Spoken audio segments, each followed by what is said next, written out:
муддати чанд рӯзи охир аст ки дар кишвари азизи мо тоҷикистон вазъи ҳаво аллакай рӯ ба гармӣ омадааст.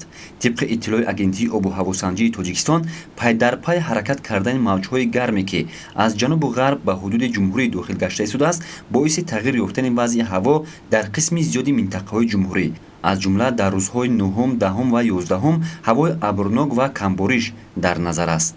рӯзи нӯҳум гарчанде ки дар қисматҳои водигӣ низ боридани боронҳои кӯтоҳмуддат аз эҳтимол дур набошад, вале рӯзҳои 10, 11 тағйир ёфтани вазъи ҳаво танҳо дар қисматҳои кӯҳӣ ва доманакӯҳ пешгӯӣ карда мешавад ва эҳтимол аст ки дар ин минтақаҳо аз сабаби хунук будани вазъи ҳаво эҳтимолияти барфон низ пешгӯӣ карда мешавад. рӯзи нӯҳум дар як қатор минтақаҳои тобемарказ, асосан дар қисматҳои кӯҳӣ, шиддат ёфтани боришот аз эҳтимол дур нест.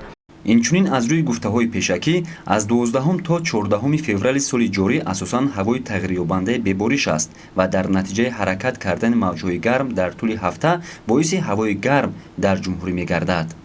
ба он нигоҳ накарда ки дар қисматҳои кӯҳӣ рӯзҳои 9, 10, 11 дар баъзе ҳолатҳо боришоти на он қадар шиддатнок бурад ҳам, вале ҳарорати ҳаво нисбатан гарм аст ва дар ин давра дар қисматҳои кӯҳӣ, тобемарказ, ғарби Бадахшон ва вилояти Суғд ҳарорати ҳаво шабона аз 2 то 7 дараҷа хунук, рӯзона бошад аз 3 дараҷа гарм то 2 дараҷа хунук пешгӯӣ карда мешавад. ва инчунин дар водиҳо ҳарорати ҳаво дар рӯзҳои наздик ба то охири ҳафта асосан шабона аз 3 то 8 дараҷа гарм, рӯзона тағйирёбанда буда аз 12-17 то 20-25 дараҷа гарм хоҳад шуд. дар шаҳри душанбе бошад рӯзҳои 9 ва 10 боридани борони кӯтоҳмуддат пешгӯӣ карда мешавад ва баъдан то охири ҳафта асосан ҳавои тағйирёбандаи бебориш дар назар аст.